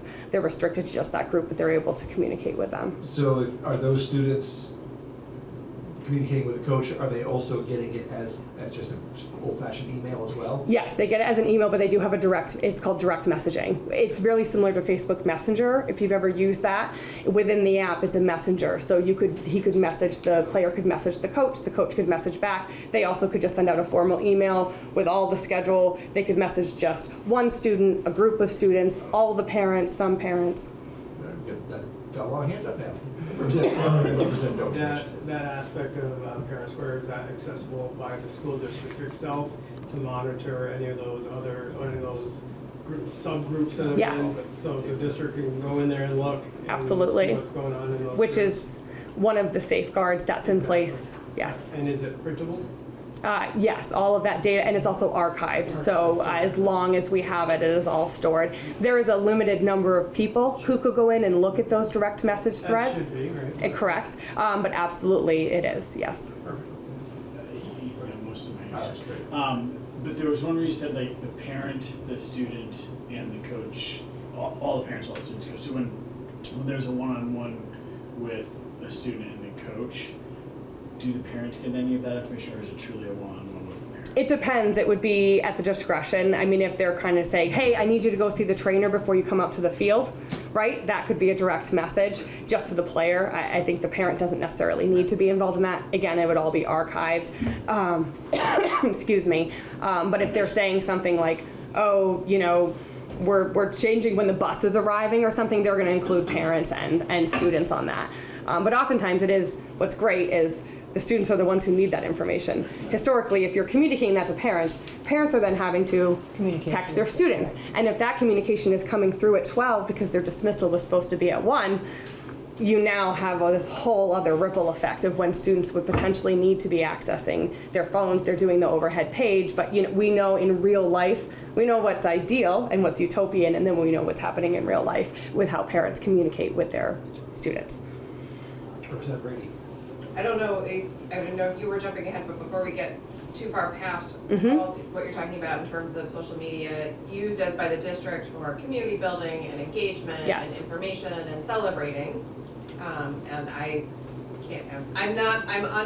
biased here because I'm in Colchester, but it really it's just been revelatory to me in terms of like storytelling and positivity, and it's in some ways kind of shifted the vibe in Colchester. Yeah. I think I credit you and Amy, but her leadership and your kind of communication strategy are pretty phenomenal. When we look at the bill we have right now and we say that schools cannot utilize social media for communicating with students directly, Yeah. that doesn't, as long as we're clear in that definition, that doesn't preclude any of this sort of It doesn't, although broader I think my engagement question work there you're was doing. like, Is that when you right? say communicate, do Yeah. you mean like a two-way communication? I guess I was unclear in that, how it may prohibit, and that last section that I have here is that social media and content creation is a very legitimate career field at this point. If you were to go on Indeed or Monster.com, you are going to see a litany of jobs that are with data analytics, advertising, content creation. Yes, we make ads and we put them on TV still, but the majority of companies are advertising on social media. I don't have a direct connection to our tech schools, but I know, and I have colleagues who I've talked to that have graphic design elements and that are directly incorporated to this career path. And I think my one concern here, and I had one example in my written testimony, is just that we do have a lot of opportunity to be able to use a guided teacher model to be able to have this opportunity to show students in a way that's guided how they can use social media, because it is a very legitimate career field that they can go into. Our yearbook publishing class is one example. They started an Instagram page. They asked me about it, and I said, yeah, absolutely. And they've been dabbling it just this year, and we already have some ideas on where we could take that. They're going to events with their cameras, almost like their press badges. I actually think I'm going to get them press badges to go to these different events and take pictures, and then they're writing engaging captions, they're interviewing, and then they're posting. And then they're looking at the back end, the data, the analytics, the engagement, what worked, what didn't work. It would be sad to me if this was completely prohibited. I think that we would potentially stifle some opportunities where we could use students. Another thing, there's other districts around that actually use, and the TIPS class of internship at Colchester has actually asked me before to take an intern. And I have to say, if I had an intern, it would be hard for me to completely exclude what I do on social media for that intern. That would feel not representative of what I do or what my field does or what many communication, I mean, even if you think about nonprofits, Make-A-Wish, whatever, you think about any organization, they have a face on social media. Given what you just said, can that all be done without them having their own phone at school during the day? Yes, so there are, with money, there are platforms, and there's one that we're exploring in Colchester that actually is financially kind of reasonable. It's called Class Intercom, and it is a platform where all of your district authenticated sites go through this web-based platform where the students could submit their photo and their content, and it actually would then come to an advisor or a faculty member who could actually edit it, kick it back to them, say, check this, work on this, kick it back to them, kick it back to the teacher, and then it would actually be posted through that platform at the authority of the teacher. So there are some opportunities and some options that have come through there. So I would say yes. I guess this is for you, but also for all of us, since we were just wrestling with it and looking at our language right now on page 7, and it's a newer draft, so don't worry if you haven't seen it. Sure. But like, take that yearbook example. Yes. What's happening in the class at Colchester. That, I think in our minds, is when social media is approved by an educator, is an integral portion of the lesson plan, right? Is that? Yes. Benefits. Yeah. I'm sort of checking all of our understanding here as we. I was going in a little bit of a different direction, saying, do they need to have their Phones to be yeah. part to do part of that? True. Which, I'm saying philosophically opposed to requiring any student to bring their own device to do stuff. And that's true, although then I also think about schools and what's prohibited based on, and I'm blanking on the, not firewall, but like Go Guardian. Yeah. So schools, students actually can't access social media on their computers. So they actually would be prohibited So from the doing yearbook that. example. We'd have to work with our IT department, but then that would They be have to really use- sticky. Right now, they would have to use their phone to do that. In place of a Something. camera or a recording device. To do Yeah. that final posting step. But, well, yeah, right now, yes, and if we didn't have another way to do it, yes. Or, although this would put a little bit of a burden on the teacher or the instructor, They would do it. yeah, which is how it currently works. Oh, it's. I believe, yeah, Ms. She does Gagne that. does the actual posting. Representative Hartwell. In all those examples that you've given, in which case, being able to access social media or potentially even have a phone would be helpful for these educational experiences. Is there a certain age where you see that usually starts, and an age where that's not really happening yet? We definitely would not even touch middle school with this, for sure. And I think I'd definitely high school level. I'd want to consult probably an educator. I feel a little out of my depth there in terms of instructional practices and what classes are offered that they would maybe have a feeling that they'd want to use this for. But I would think we'd definitely be at the high school level. But if we made exceptions for this, we could still potentially say at high school, for these reasons, you could start doing that. It wouldn't necessarily be problematic. Not that I can see, no. I think that's accurate. And then I don't know in the new bill either what type of language. I mean, I did see some language in the original bill where it kind of labeled school employees. Yeah. And I think that's where I was like, ooh, like that's me, that's teachers. We also in Colchester, which we do allow our teachers to have classroom-based Instagram pages. I'm also a parent of a first grader. and she has a pretty awesome Instagram page, follows the media opt-outs, but I actually get to see, so her newsletters are actually quite digestible, and when I'm interacting on Instagram on my own personal time, I'm actually able to see in the classroom some of the things that they were doing. And so they're not directly interacting with students, but I wouldn't want to prohibit school employees from also at that level being able to communicating with families, using social media as a tool to communicate, and alumni even, yeah.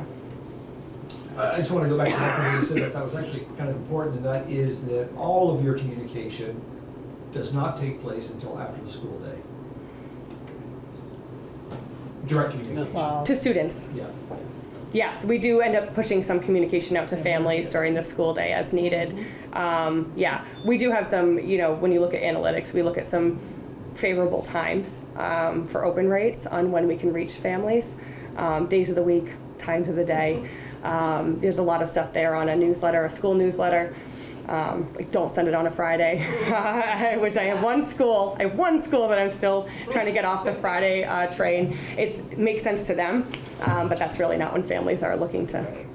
So families are no longer experiencing the backpack clean out and finding all the notices that are crumpled up at the bottom of the backpack. And you know what, actually the folder is still alive and well at the elementary level. It absolutely is. It absolutely is. So yeah, there's a lot of different ways that we communicate with families, yeah. All right.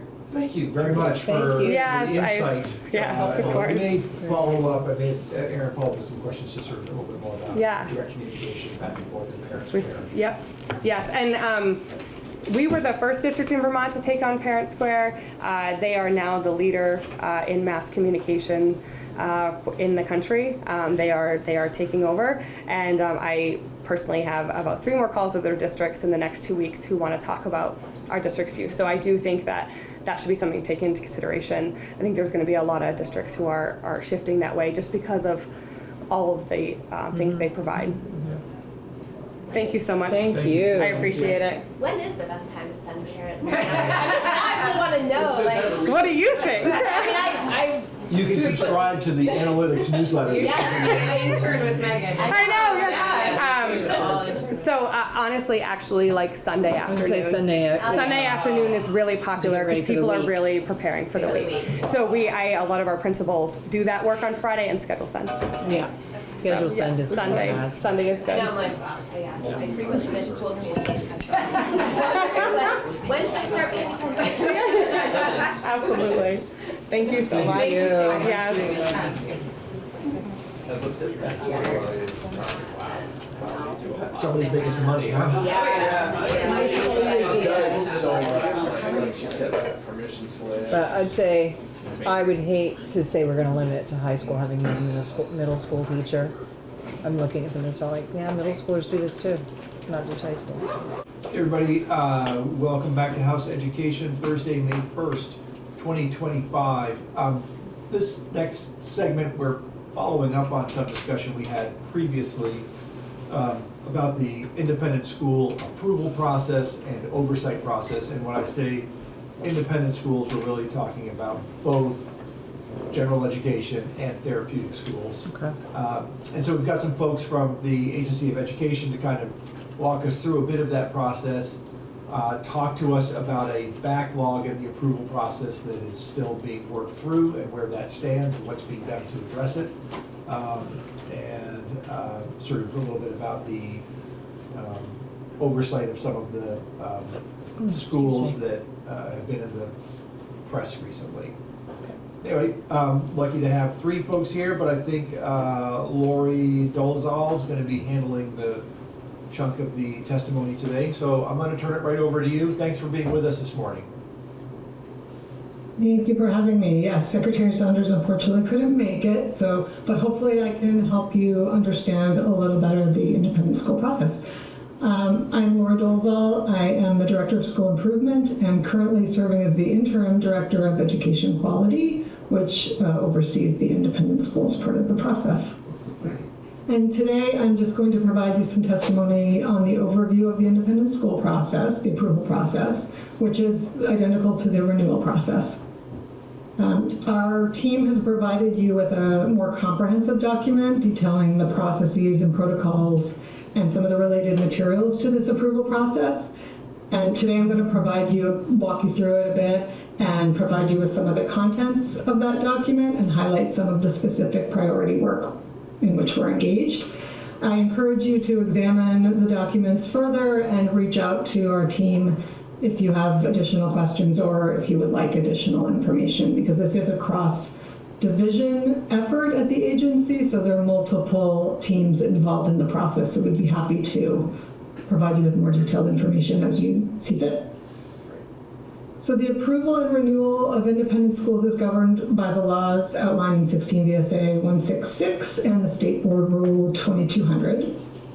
The State Board of Education has the ultimate authority for approving the schools, but the implementation of the regulations requires us at the AOE to review within the scope and oversight set forth by the educational statutory requirements and the rules. The work also involves, as I said, collaboration across the AOE divisions, but also coordination with external agencies, other agencies within state government. As you mentioned, we are currently experiencing a backlog for the approval process due to a variety of factors, but we're committed to resolving this backlog as expeditiously as possible, and we've been making some improvements and trying to ensure sufficient resources and protocols to put in place to do so. So in the first section of the testimony, you'll see that complementary to the recent testimony provided by State Board of Education Chair Samuelson, we've included some of the additional detailed process steps that we undergo at the agency and how those align to Rule 2200. And that includes, on page 9, a detailed protocol for a review process. And this includes the review of the application, so a desk review, site reviews, the reporting and the vetting of the reports before it then goes to the subcommittee of the State Board of Education. We also noted additionally a few areas that we see for process improvement.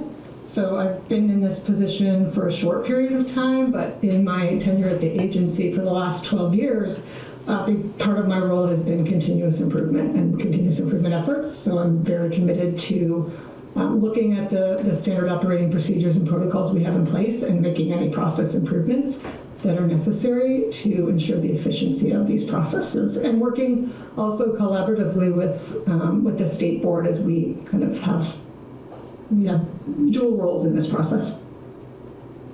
So the following section highlights the scope and the oversight of our work at the AOE, as well as some of our partner agencies, as well as the school officials, their role in this approval process.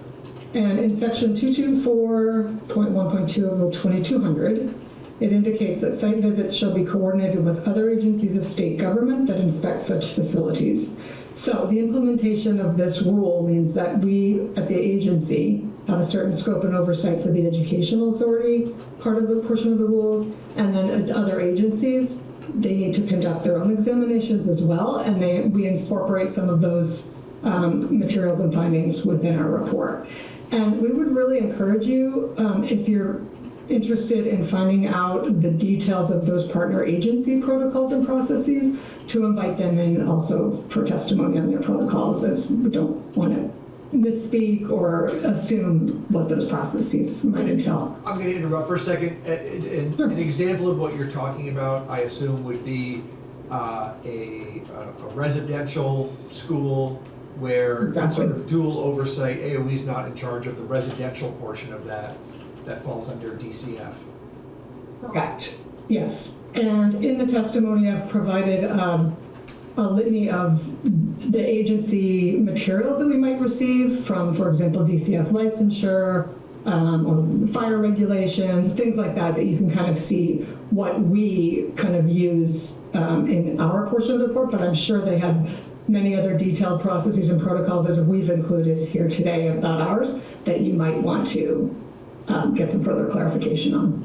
Thank you.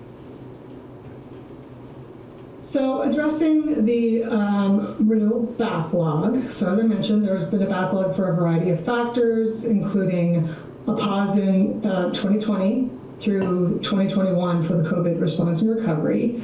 There were some litigation matters in 2022, which caused another pause. And then in January 2023, there were various iterations of our processes and protocols and assurance document or technical assistance documents that needed to be revised to accommodate the rule changes. So those have all been taken care of. Excuse me, are you specifically talking about the attestation about discrimination and all of that as causing a delay and a backlog? I think that was part of it. I don't want to misspeak because I wasn't present during that portion of the backlog. However, I do understand that because of the rule changes, there were certain revisions we needed to make to our technical assistance forms, guidance, the application itself, to make sure that everything was in compliance with the rule changes. Thank you. So we have been, as I said, working diligently to try to make those changes. Everything with the application is in order. All of the applications were received by the April 1st deadline, as well as the revised assurances that needed to be submitted. So the team has everything they need now, and the reviews are underway. We're prioritizing the reviews based on the renewal expirations, and as well as the intensity of the review that's required, and as applicable, any potential high-risk category schools. So all of the applications have been received. They're currently undergoing desk reviews. Schools that, so part of the review process is the review of the application itself in a desk review, and then there's a site review. And following the site review, there's the reporting and the vetting of the report, all before it goes to the state board. And so we're prioritizing, trying to expedite the applications that don't require a site review so that we can get those fresh reports with the addendums, because everybody did need to submit a new application to be in compliance with the new rules. So we're trying to expedite those to the State Board of Ed as quickly as possible, while also simultaneously scheduling the site reviews for the schools that will need them. I'm going to interrupt again just to clarify. By site review, you mean like visiting the site? Correct. Okay, and Yes. a school that would not require a site review would not require one because they are NEASC approved, or why? Either they were accredited, or if they had previously had a site review. But so due to the backlog, we kind of had to stop. If they'd already received that site review, then we're just doing an additional desk audit. And unless anything comes up in both of those cases, in this desk review that can't be resolved from simple technical assistance, then those would be expedited for the report and the recommendation to the state board.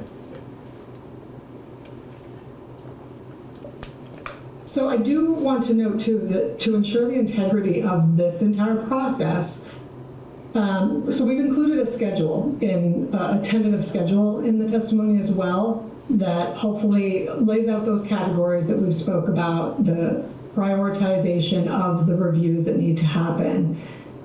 All of that depends on everything going well. It's contingent on the feedback from all the internal parties and external parties on the timelines that we provide. So when the applications are reviewed, that takes about 2 weeks.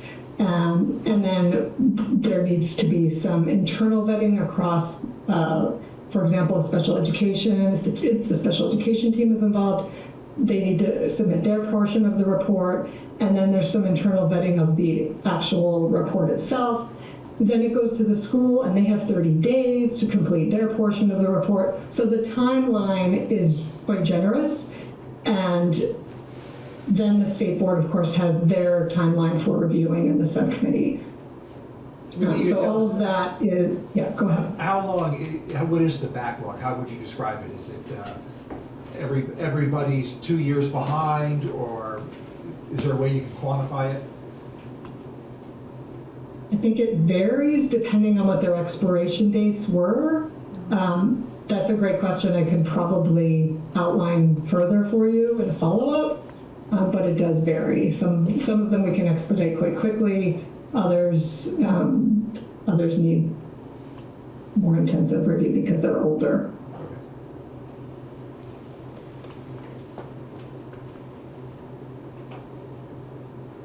And so as I noted on page 9, there's a detailed review protocol that you can see. You can kind of see and get a general sense of that timeline and outline of each of the steps in the process, both within the AOE, in communication with the school, and then the state board's role in their approval, and then the final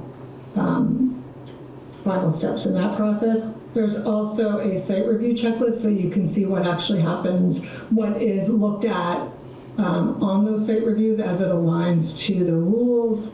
And then we did also include in here a process protocol for any investigations that may occur, as well as a brief update on the current investigation.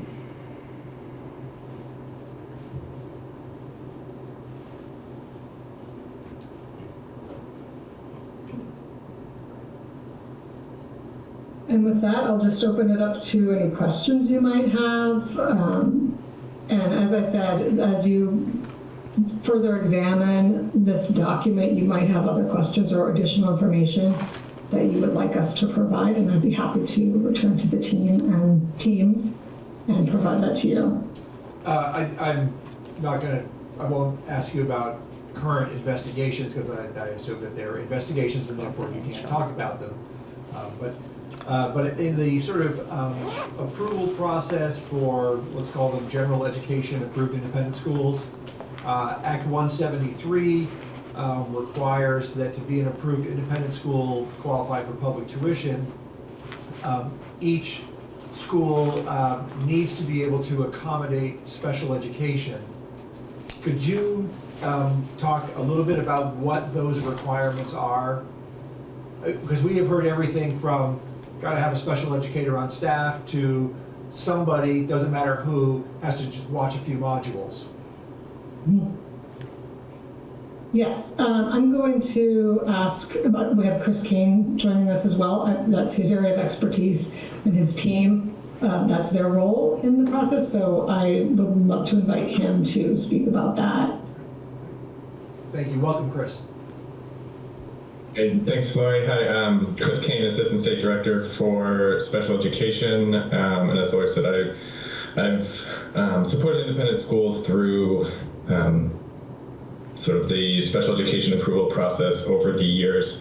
I do want to sort of clarify sort of one statement in that it's the differentiation between independent schools is not a general education, special education determination. It's whether or not they're approved to receive public funds, as you said at the end. And so any school that's approved to receive public funds does have to be approved under those rules, which include the special education rules. So that rule set starts at 2229.1, and there are a number of specific requirements there for independent schools that receive public funds. Big picture, the items that we are looking for are essentially alignment with those rules. I'd be happy to walk through those rules if that's of interest to the group here. But in terms of your specific question about special educators, there is rule number 2229.2 staffing states that the secretary shall establish a minimum standard of services for students receiving special education. And under that rule, the agency has put forward that in order to meet those staffing standards, you do expect there to be either a special educator or the ability to contract with a special educator on staff in order to meet that standard. And that's consistent with additional rules later on under that section that talk about the ways that independent schools may be able to meet the service requirements for students with disabilities attending the independent school. again, things that we're looking for in that review are essentially the independent school's ability to meet the requirements laid out in the student's IEP. The rules indicate a number of ways that they could provide the staffing in order to do so, and that includes things like having that staff member actually enrolled or employed by the district. It could be a contract through the district. It could be an agreement with the LEA to provide those services within the independent school, or it could be a contract sort of back between the independent school and the school district that is sending the student there. But unless you want to walk through like each individual rule, then what I would say is that, we're looking for, can the school implement the IEP, provide the services, the reporting, the communication, all the documentation necessary for them to implement that IEP. Maybe I'll ask a question this way. Let's say I'm Bob's approved independent school, eligible to receive public tuition. I may not, at the moment, have any students on an IEP in my school. What is required of me from a special education standpoint to be an approved independent school eligible to receive public tuition? Yeah, so the rules outline that a school does not have to demonstrate that it has the staffing to support each disability category. But we would be looking for the ability to provide that special educator and the ability to provide future services. So like, what is the plan to for that independent school to be able to provide those services? All right, so if I'm let's just say a small independent elementary school with maybe 23 kids, do I need to provide the plan, or do I just need to attest that if called upon, I could do it? So the rules indicate that you don't have to serve the category, or you don't have to demonstrate the capability to serve every disability category. So in that context, those are the questions that we would be asking, what you kind of just described, what is the plan? In terms of asking about special educators specifically, be looking to know how they plan to meet that need, whether it is an employed special educator or if they're planning on contracting out those services. Is we plan to contract out those services a sufficient answer to that process? It is, it meets the letter of the rule. Does it meet the spirit of what the state board is looking for in the process? I can't specifically speak for the state board in this instance, but from the agency's perspective, we would prefer either a contract in place or a staff member employed in place. Okay, but let's say you don't get that, and you just get a statement saying, we'll contract when the time comes. That meets the letter of the current rule.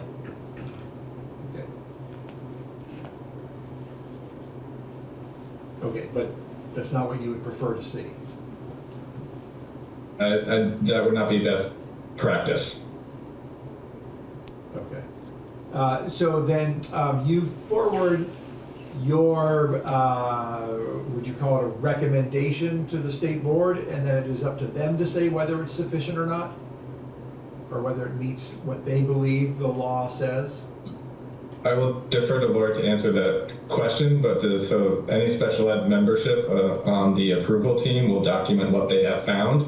That information gets included in the report Laura was discussing, and then Laura, I will let you describe how the state board interacts with that document.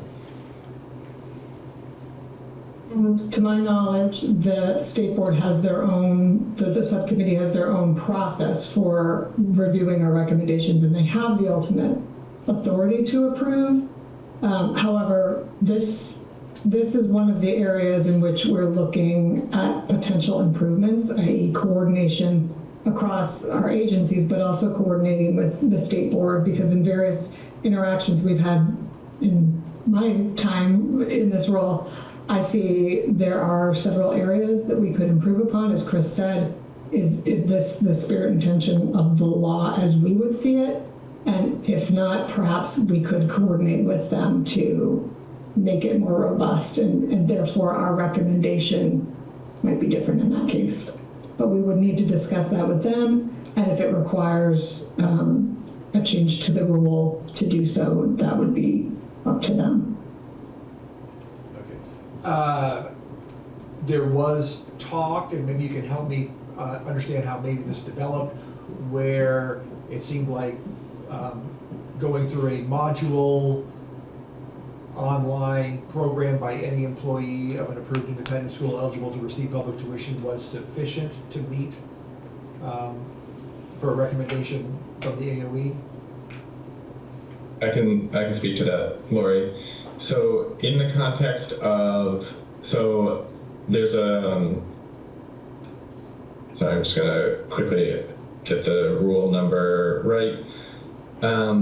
So that the assurances under 229.3 talk about sort of essential understandings and knowledge of various components of special education. And so the recommendation from our team was that that could be met by either employing a special educator, contracting with a special educator, or having someone who has gone through a series of modules that is also used for the Pathway D licensure, which is an alternate pathway to a special education license.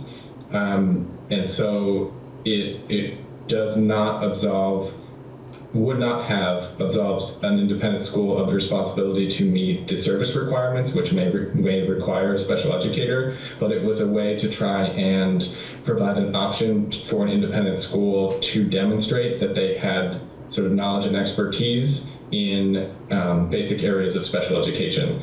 My understanding is that the state board did not agree with that recommendation, and so it is no longer within sort of the application or the options for an independent school to demonstrate. Great, thanks for the update. Gonna go, well, I'll just add, go ahead. sorry, I'll just add to that the application had been updated. That's the first thing I remember from my move to the interim position here. That was one of the first tasks that we had in hand too, is to update that application as soon as possible and get it posted. Yeah, great. Committee, other questions? I didn't mean to dominate you. If you want to keep going. Go ahead. So mine's kind of like a two-part question, or two questions, but I'm trying to smash them into one. What does the AOE's quality assurance process look like for public schools as compared to the one they have for private schools? And is there a review process, a site review process for public schools, and how does that compare to the one we do for private schools? So I can speak a little bit to that based on my other hat that I wore at the agency. We did have a public school review process as part of our accountability framework. It was called the Integrated Field Review Process, which was also put on pause during COVID. And I am not exactly sure what the new process will be, but there are processes in the works right now related to the district quality standards. And I don't want to speak too much on this because it's not my work right now, but I'm sure someone would be happy to come and speak to you about that process and how it integrates with the education quality standards. I would love to know more, so you could even just have them reach out to me if Sure. We have a list of all the attestations that. And I guess my superintendents curiosity do. is, right, we have this process for independent schools, but I don't hear the same kind of process for public schools. Oh, that's just, public schools have annual, mounds of attestations and paperwork they have to do. Plus they have to meet district quality standards, plus they have to meet education quality They standards. make site reviews, things like that. Yep. Those are all. Yeah, and there had been. Well, they don't have site review, and they are also all required to submit annual continuous improvement plans as well.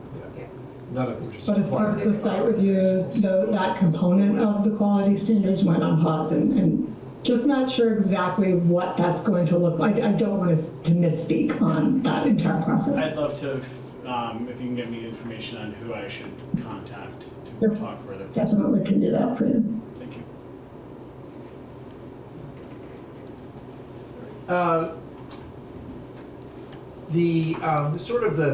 When there's an investigation, obviously there've been a couple of cases that have been in the news.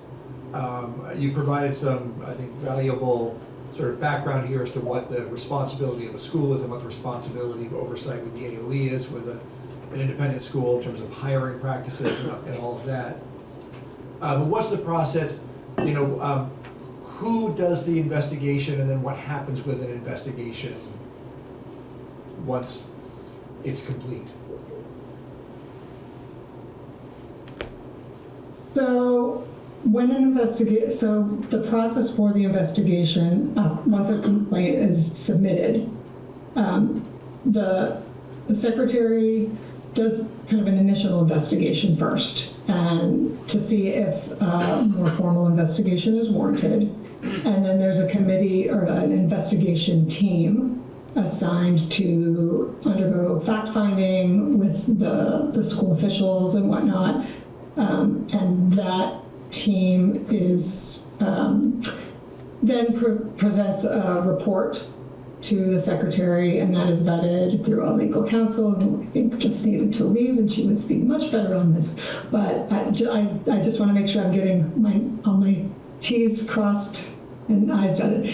So the report is then vetted, and then a recommendation is made by the secretary to the Council of Independent Schools. And if that recommendation is contested, or if they have a different opinion from that investigation recommendation, then it would be recommended for a hearing with the State Board of Education.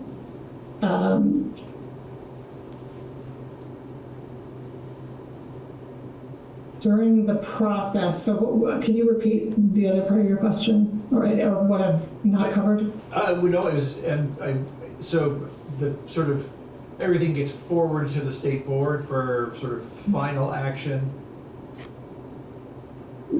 If it depends what the decision is. So currently, it might include requests for or requirements for the school to hand in information or show documentation of specific things. But if that's not met, it could lead to a revocation or suspension of their approval status, at which point then the Council of Independent Schools would need to weigh in on if they approve that or agree with that secretary recommendation, then it would go to the state board. And if they don't approve, then it would still go to the state board for that hearing if there's any kind of discrepancy in that It's the state, recommendation. it's ultimately the state board that decides whether or not to revoke the approval. Yes, I believe that is correct. I don't mean to put you on the spot because I understand you're not the counsel for the AOE, but yeah, in case you did know. I did have a follow-up question to that, but I can't recall exactly what it was. I know. When is the last time the Council of Independent Schools was activated? Any ideas? Has it ever been activated in your 12 years? I've only been in this position for 4 or 5 months, but I believe when you say activated. Well, I'd never heard of it until a few months ago, so I looked it up and to see what it was, and it seems like it only sort of meets when called upon in a situation like this? It's currently active. There are members, actually, we just met with a couple of the members last month, and their role is to advise the secretary on various components related to independent schools. They also, as I said, help out with the investigations, which they did, or they are in the process of for the current investigation. Okay. So they are active. It is a bit difficult to encourage membership, I've learned, but they are active. And there's a section in the testimony that explains kind of the breakdown of who those people are. But yes, they are, and they have regular meetings, as I understand it. Great. Yeah. The time commitment is not large, but they are very eager to work with us and advise the secretary on any matters that, as they pertain to independent schools, and they do help out with investigations as well. And they do serve on the investigation committee. There is a member on the investigation committee that went through the process I described earlier. Do you feel like so when it comes to investigations, is there a backlog there? In other words, which is, I would also, the question being, is the AOE sufficiently staffed to meet the needs of the investigations? As I understand it, and I came in just at the end of this investigation when the report was being written, but I had those questions as well, how many and what's the precedent? And there haven't been many, is how I understand it. So I believe the answer to that question is yes, we are resourced to do so. And there doesn't seem to be any backlog in terms of investigations. Okay, great. Thank you. Committee, any other questions? Because I'm going to be quiet now. Thank you both very much for your time this morning and helping us get a better sense of this whole picture of things. And to also correct some sort of misguided thoughts we might have heard or had. Sure, and as I said, please feel free to dig in deeper to the documentation and reach out with additional questions or information that you'd like us to provide to you. Awesome. Great. Thanks again. Thank you. Thank you.